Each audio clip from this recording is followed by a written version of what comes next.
전공의 이탈 사태가 보름 넘게 이어지자 윤석열 대통령이 직접 엄정 대응 방침을 밝히고 비상진료를 위해 예비비를 긴급 투입하기로 했습니다. 정부는 전공의 집단 사직을 이끈 주동자에 대해 경찰 고발도 검토하고 있습니다. 더불어민주당 공천에서 배제된 친문좌장 홍영표 의원이 탈당을 선언했습니다. 국민의힘은 현역 의원 교체율을 35%로 예상한다면서 시스템 공천에 의미를 부여했습니다. 대전시가 대전역 인근에 49층 규모의 복합시설을 조성해 지역 명소화하겠다는 구상을 발표했습니다.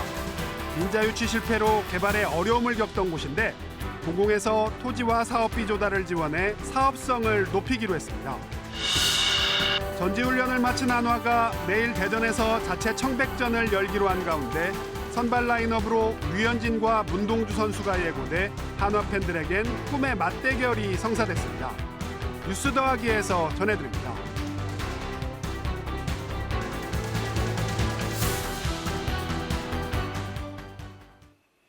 여러분 안녕하십니까? 대전 세종 충남 7시 뉴스 시작합니다. 전공의 이탈 사태가 보름 넘게 이어지자 윤석열 대통령이 직접 나서 미복귀 전공의들에 대한 엄정 대응 방침을 밝혔습니다. 또 비상진료를 위해 1,000억 원이 넘는 예비비를 투입하겠다고 밝혔는데요.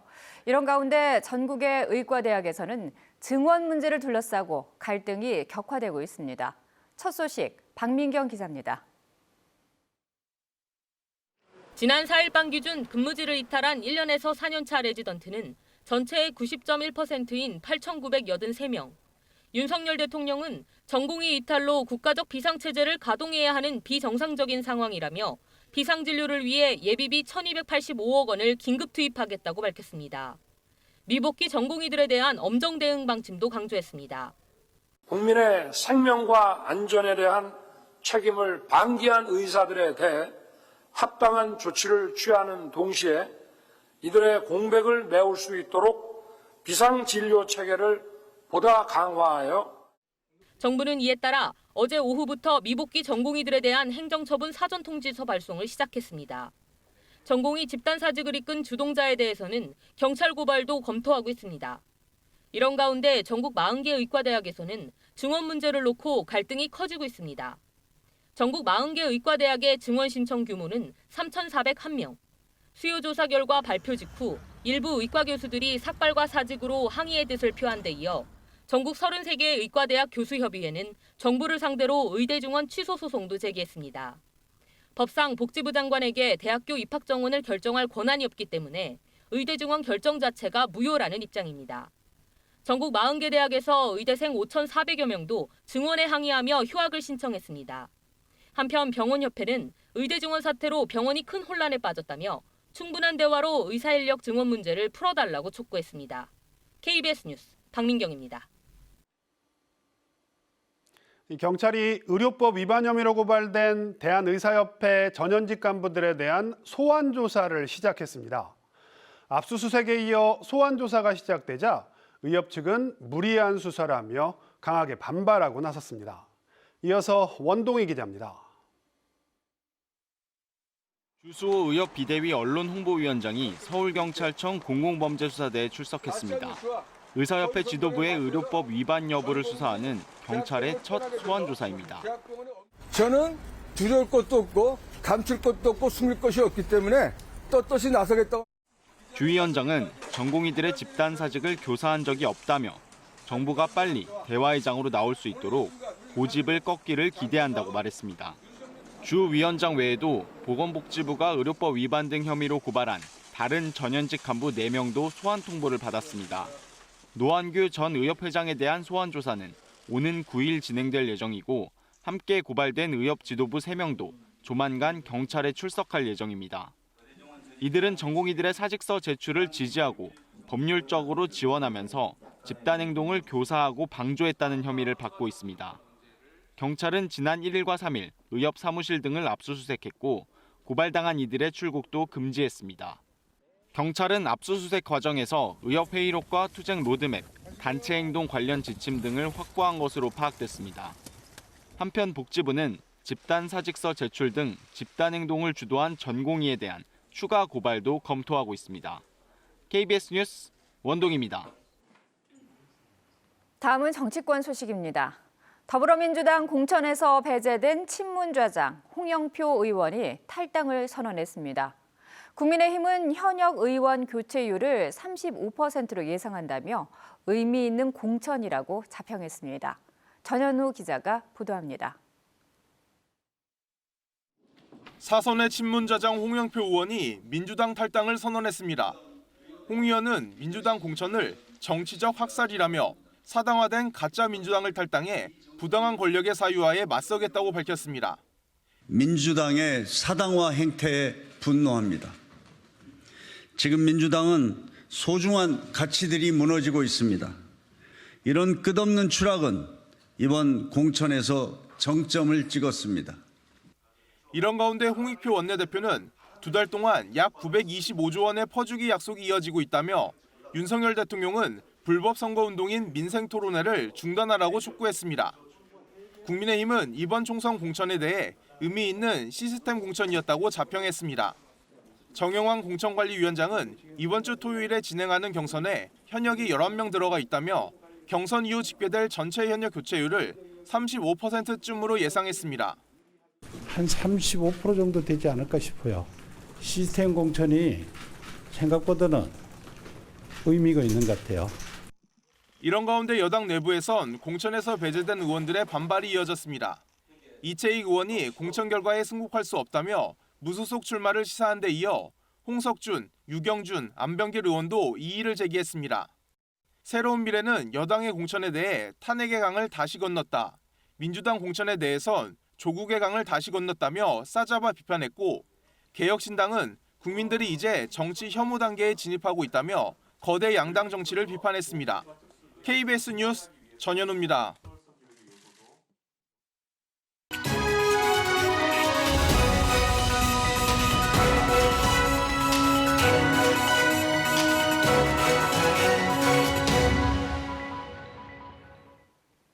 (22대) 총선을 앞두고 선거구별 후보자를 알아보는 기획보도 순서입니다.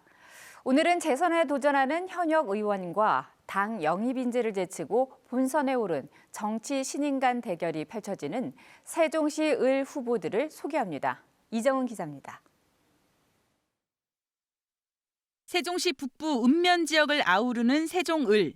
직전 총선에서 민주당이 20%포인트 가까이 격차를 벌리며 낙승했지만 이후 지방선거에서 국민의힘에 표를 몰아주며 요동치는 민심을 보였습니다.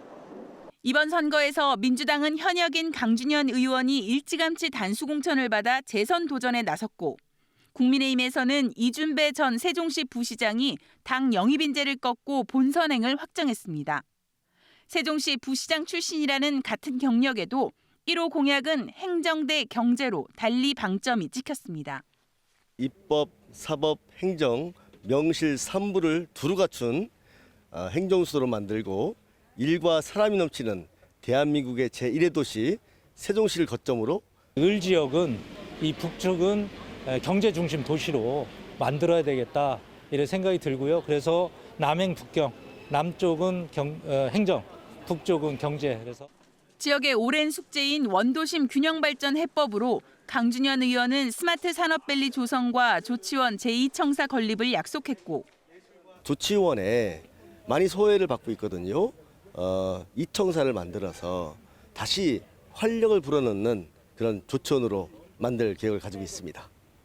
이준배 전 부시장은 스마트 국가산단 조기 착공과 조치원 철도 지하화를 공약했습니다. 조치원이 100년간 동서축으로 분리돼 갖고 이렇게 지내왔던 이 도시의 역사를 통합의 역사로, 통합의 시대로, 통합의 미래로 만들겠다. 세종을 선거구의 또 다른 변수는 군소 후보들입니다. 여야 할 것 없이 당내 경선에서 배제된 인사들이 탈당 뒤 출마를 선언하면서 선거 변수로 떠올랐습니다. 민주당에서는 경선 배제에 반발해 서금택, 이태환 전 세종시 의장과 신용우 전 충남도지사 비서가 탈당해 각각 출사표를 냈고 국민의힘에서는 송하영 세종시당 위원장의 경선 배제 반발 속에 조관식 세종포럼 이사장이 탈당했습니다. 여기에 한국국민당 박종철 예비후보까지 더해져 그 어느 지역보다 복잡한 선거 구도가 펼쳐질 전망입니다. KBS 뉴스 이정훈입니다. 대전시가 대전역 인근에 49층 규모의 복합시설을 조성해 지역 명소화 구상을 밝혔습니다.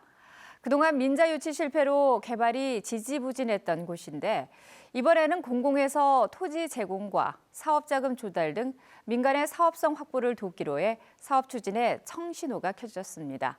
황정환 기자가 보도합니다. 버스 차고지 등으로 사용되고 있는 대전역 동광장 인근의 땅입니다. 대전시가 2030년까지 이곳에 지하 7층, 지상 49층 규모의 복합시설을 건립하기로 했습니다. 이 시설에는 주거와 업무시설, 회의실, 4성급 호텔 등이 들어섭니다. 열차 이용객들이 시설을 쉽게 이용할 수 있도록 대전역과는 입체 보행로로 연결됩니다. 대전시는 혁신도시 공공기관 이전에 대비한 주거와 업무 공간 확보 겸 이 시설에 명품 디자인을 도입해 지역의 명소로 육성한다는 구상입니다. 공공기관 이전에 대비하고 이주해 오는 많은 이주기관의 종사자분들에게 좋은 여건의 공간을 제공할 목표를 갖고 있습니다. 민간 사업자를 구하지 못해 이 지역 개발이 10년 넘게 지지부진했던 점을 고려해 1조 900억 원 규모의 이번 사업은 민관 협력형으로 진행합니다. 민간이 시공 전반을 주관하지만 대전시가 시 소유 토지를 현물 출자하고 주택도시보증공사는 저렴한 비용으로 사업비 조달을 지원합니다. 토지 매입 비용과 사업비 조달 부담이 줄어 불안정한 부동산 경기에도 사업성 확보가 용이할 수 있습니다. 초기 투자 비용이 저렴하고 민간 사업자 참여가 용이하기 때문에 다른 어떠한 사업보다도 실행 가능성은 상당히 높을 걸로 보여집니다. 대전 역세권의 복합 2구역 재개발 등 각종 개발 사업이 잇따르는 가운데 대규모 복합시설 조성까지 추진되면서 노후된 대전역 일대의 모습도 빠르게 변화할 전망입니다. KBS 뉴스 황정환입니다.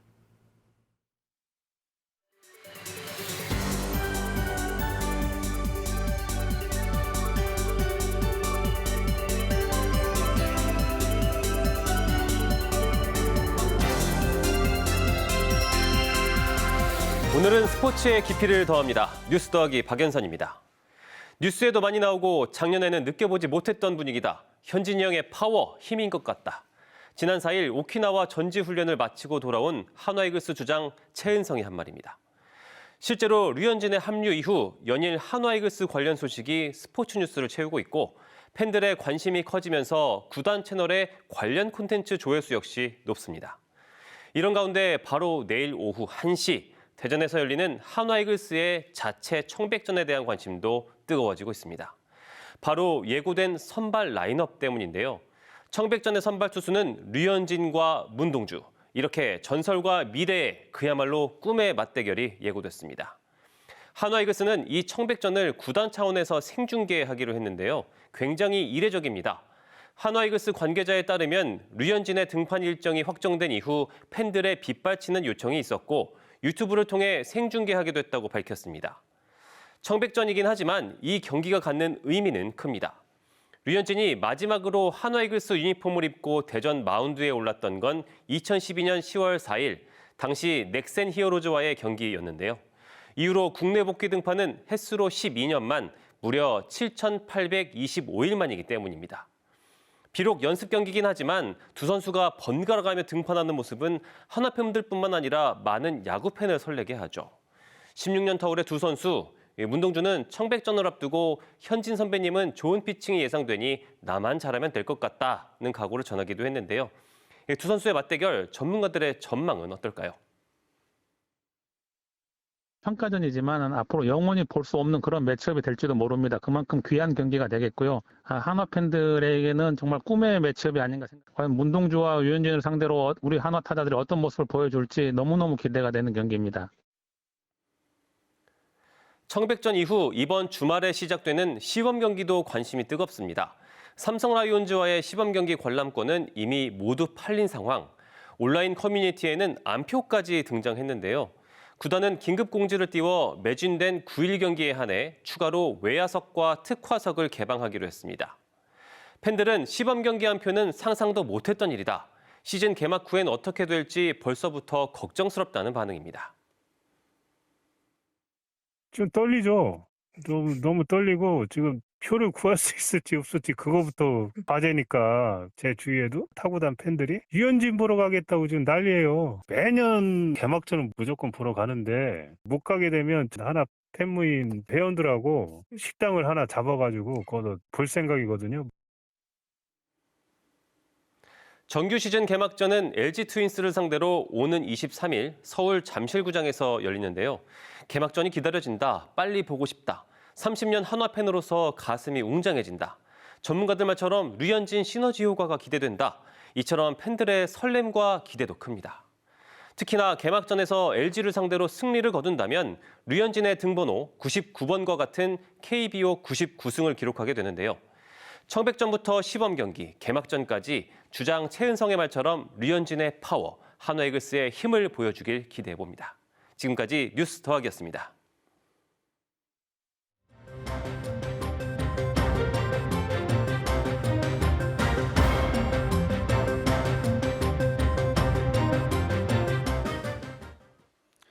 지난 한 해 동안 적발된 보험 사기의 규모가 또 늘어서 사상 최대 기록을 갈아치웠습니다. 적발된 사례 가운데 절반가량은 자동차 보험 관련 사기였는데 어떤 식으로 사고를 내고 또 보험금을 챙기는지 김혜주 기자가 전해드립니다. 좌회전 차선에서 직진하는 차량 앞으로 흰색 승용차 한 대가 급하게 끼어듭니다. 알고 보니 구인구직 사이트에서 만난 사람끼리 짜고 낸 사고였습니다. 차선을 바꾸는 도중 손쓸 틈 없이 옆에서 파고든 검은색 승용차. 역시 고의 충돌입니다. 가해자는 이외에도 10여 차례 사고를 내 보험금 6천만 원을 챙겼습니다. 지난해 보험 사기 적발 액수는 1년 전보다 346억 원, 3.2% 늘며 1조 1천억 원을 넘어섰습니다. 역대 최대 규모입니다. 전체의 절반은 자동차 보험 사기였습니다. 1년 전보다 16%나 증가했습니다. 고의 충돌, 허위 사고 규모만 지난해 1,500억 원을 넘어섭니다. 운전자나 사고 차량을 바꿔치기 하는 사고 조작, 법규 위반 차량을 대상으로 한 고의 충돌 등을 통해 보험금을 편취하는 유형이 주로 증가했습니다. 병원에 입원하거나 치료를 받을 때 보장받는 장기보험 사기도 전체 보험 사기의 43%를 차지했습니다. 보험 사기가 자동차와 장기보험으로 양분된 셈입니다.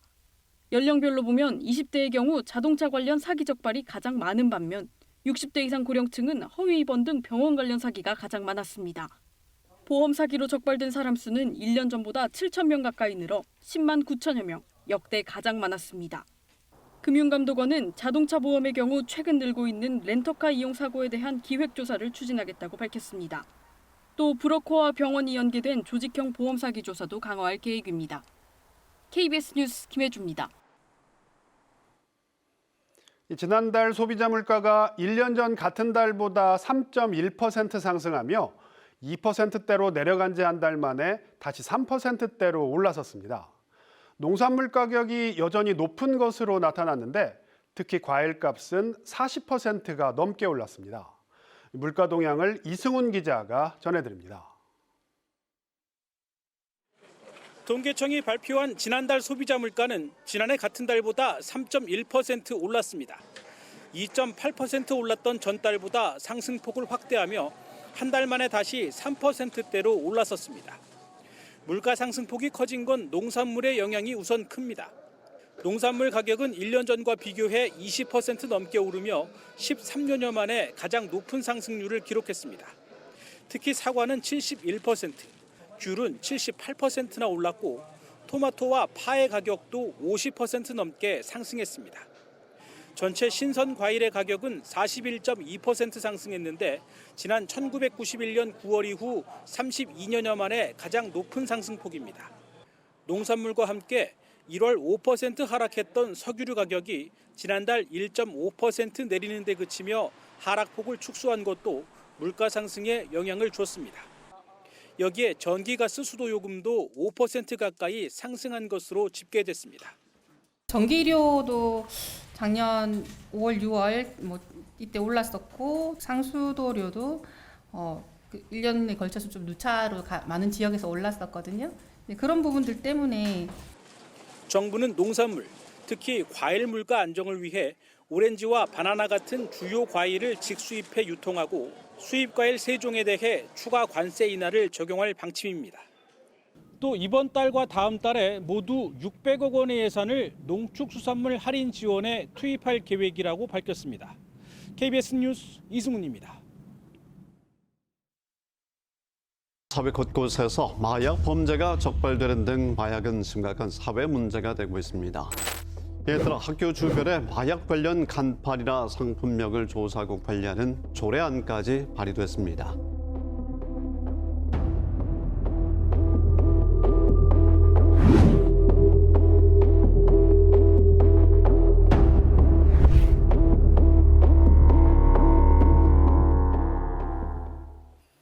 앞서 짧은 영상 보셨습니다만 중독될 정도로 맛있다. 이런 의미로 식품 앞에 마약이란 단어가 곧잘 사용되곤 하는데요. 이 같은 표현을 금지하는 근거가 될 법률 개정안이 국회를 통과했지만 반면 간판이나 광고를 바꿔야 하는 소상공인들로서는 부담이 큰 것도 현실입니다. 이와 관련해 대전시의회가 제도적 장치를 마련했다고 하는데요. 관련 조례안을 대표 발의한 대전시의회 이병철 의원과 이야기 나눠보도록 하겠습니다. 의원님 어서 오십시오. 네, 반갑습니다. 반갑습니다. 자, 이른바 마약 마케팅 이런 걸 하는 곳이 많더라고요. 특히 음식과 관련된 표현이 저희가 많이 사용되고 있는 것 같은데 우리 지역의 실태가 좀 파악된 게 있습니까? 네. 지금 특히 다 알고 계시지만은 음식에 마약과 관련된 표현이 많이 사용되고 있고요. 네. 특히 마약 김밥이라든지 네. 마약 국수, 마약 떡볶이, 마약 호떡, 마약 치킨. 또 그 외에 마약 방석이라든지 네. 마약 바지 등등 같이 언제부터인가 우리 네. 사회에서는 마약이라는 이름의 상표가 유행처럼 번져서 우리의 일상생활 속에서 마약이라는 용어를 쉽게 접할 수 있게 네. 되었는데요. 문제는 음식의 마약류 관련 상품명 사용 실태 파악이 네. 사실상 쉽지 않다는 겁니다. 네. 예, 이런 부분에서 우리가 경계를 좀 해야 되고요. 우리 지역뿐만 아니라 전국적으로 다 그렇습니다. 어렵다. 예. 네. 특히 식품명에 사용되면 음식이 마약처럼 중독적인 맛을 가졌다는 의미로 인식하게 되는데 네. 뿐만 아니라 특정 트렌드 음료 마케팅 수단으로 확산되며 남용되고 소비자의 호기심과 관심을 유발하면서 매출 증대 효과와 네.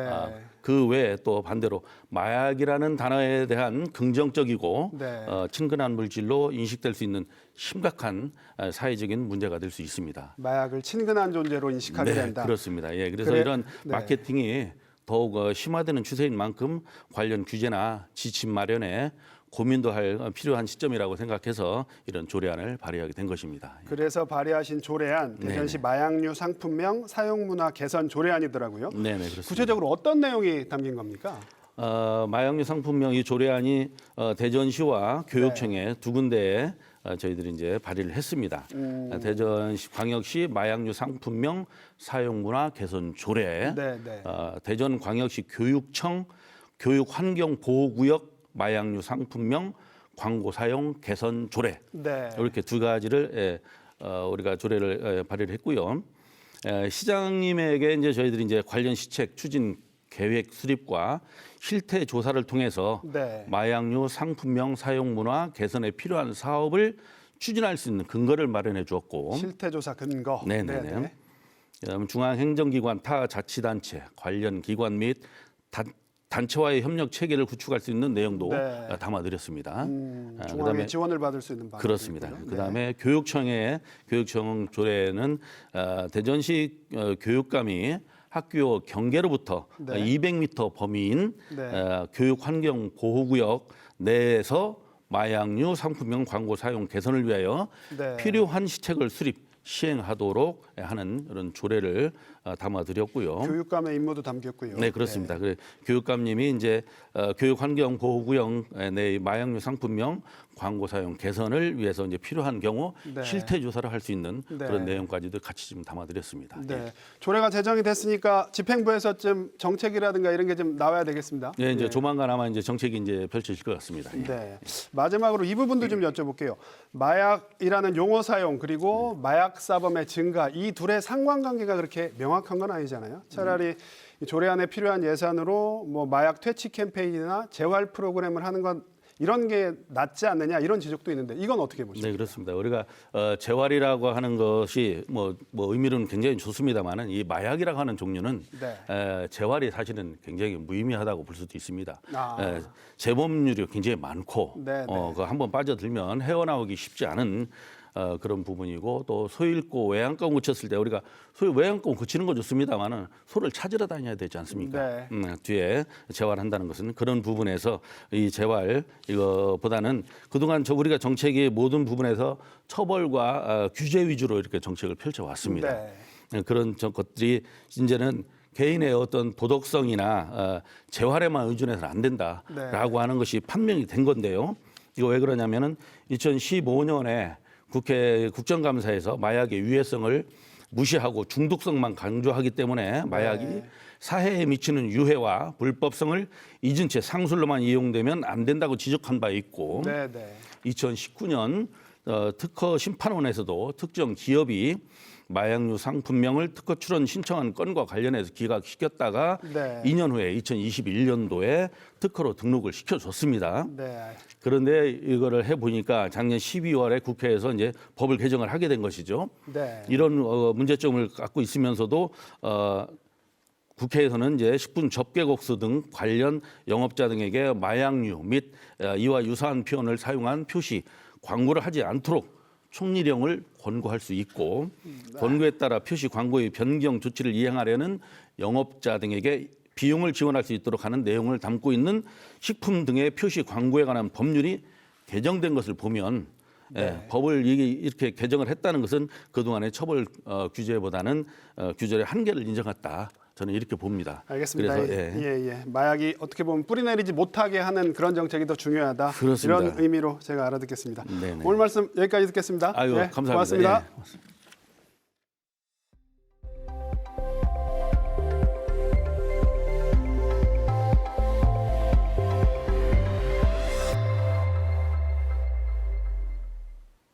호흡기 전염병인 결핵은 흔히 과거의 질병으로 여겨지는데요.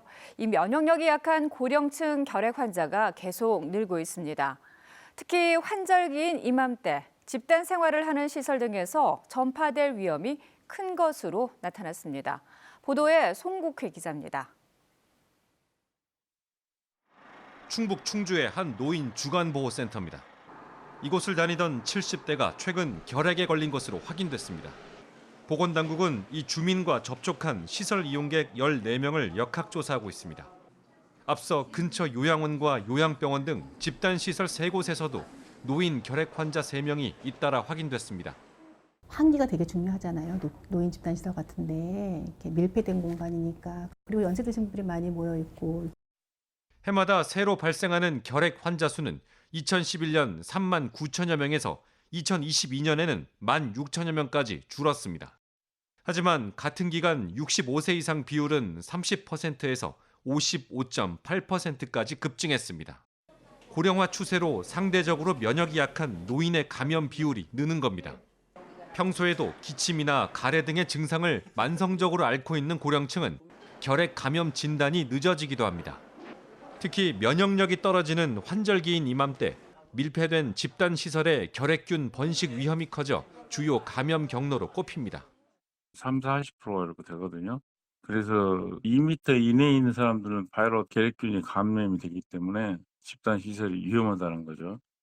보건당국은 최근 3년간 결핵 사망자의 80%가 65세 이상이었다면서 1년에 한 번은 보건소 등에서 결핵 검진을 받아야 한다고 강조했습니다. KBS 뉴스 송국혜입니다. 해빙기에 최근 잦은 비까지 더해지면서 도로가 구멍이 난 듯 파이는 이른바 포트홀이 급증하고 있는데요.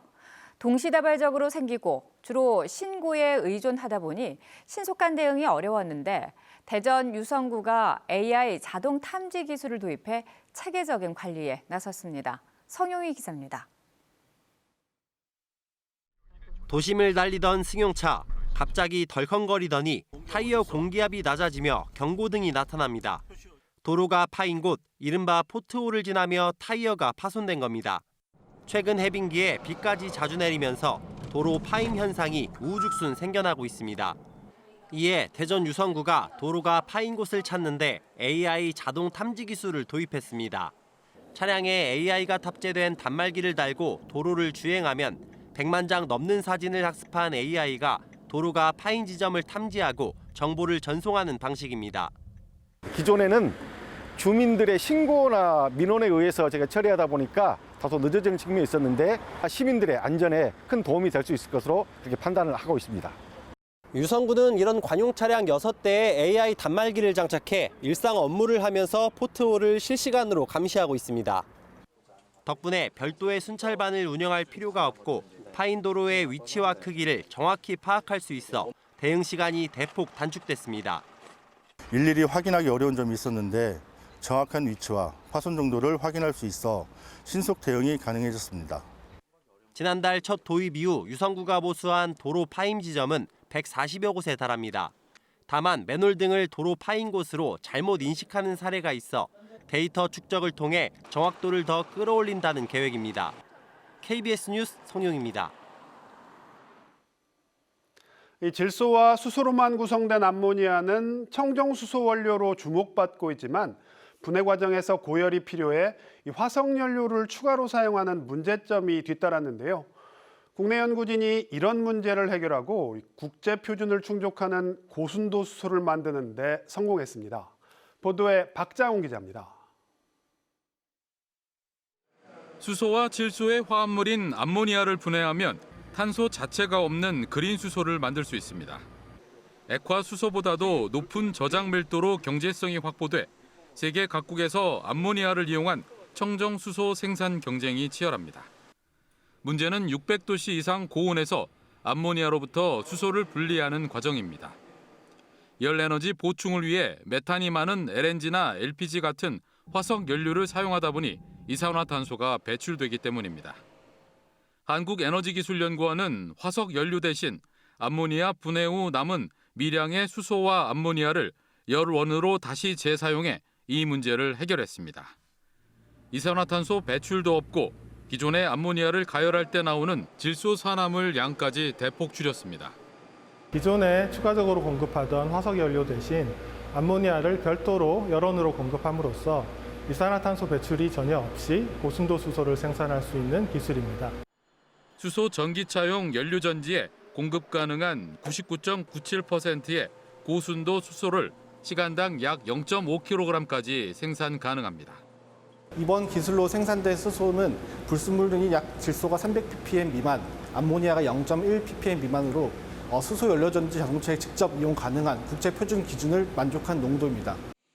연구팀은 1kW급 건물용 수소 연료전지 시스템 실증에도 성공해 조만간 상용화에 나설 계획입니다. KBS 뉴스 박장훈입니다. 미국 대통령 선거 민주당과 공화당 경선의 분수령인 슈퍼화요일 투표에서 바이든 대통령과 트럼프 전 대통령이 압승을 거뒀습니다. 전현직 두 대통령이 사실상 양당의 후보로 확정돼서 11월에 본선 대결을 준비하게 됐습니다. 박석호 기자입니다. 미국 17개 지역에서 한꺼번에 경선을 치르는 이른바 슈퍼 화요일 투표에서 조 바이든 대통령과 도널드 트럼프 전 대통령이 압승했습니다.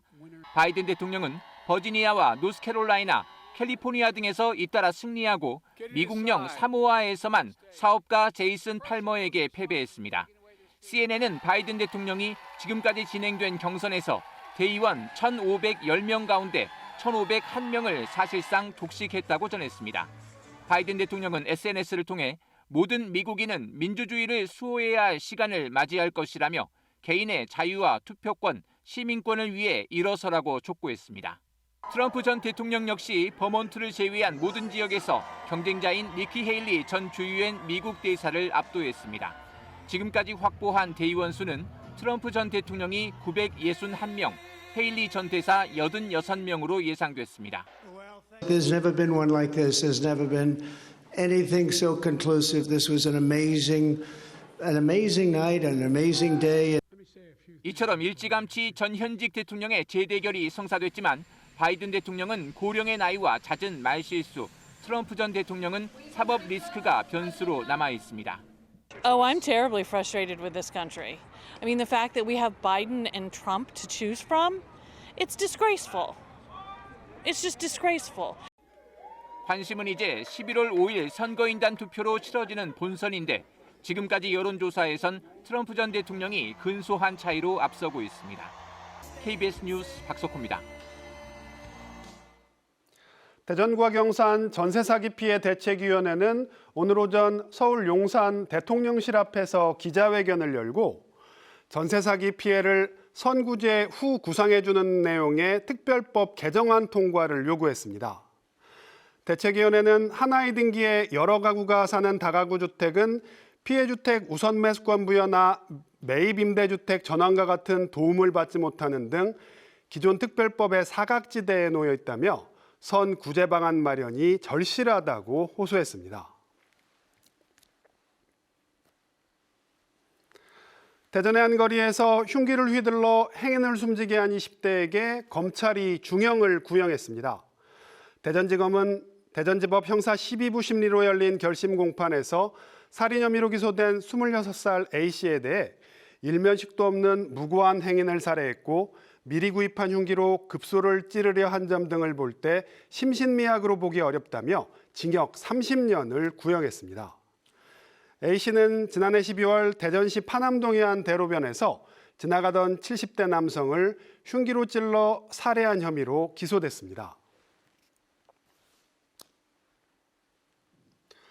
전공의들의 집단행동으로 의료 공백이 발생하고 있는 가운데 전문의 중심으로 운영 중인 세종충남대학교 병원이 정상진료 중임을 알리고 나섰습니다. 세종충남대병원은 지난 1일부터 투입될 예정이었던 전공의 4명이 임용을 포기하긴 했지만 그동안 수련병원으로 지정되지 않고 전문의가 직접 진료를 담당해왔기 때문에 이번 사태로 인한 의료 공백은 빚어지지 않고 있다고 밝혔습니다. 이에 따라 세종충남대병원에서는 응급과 입원, 수술, 외래 등 모든 진료가 가능한 상태입니다.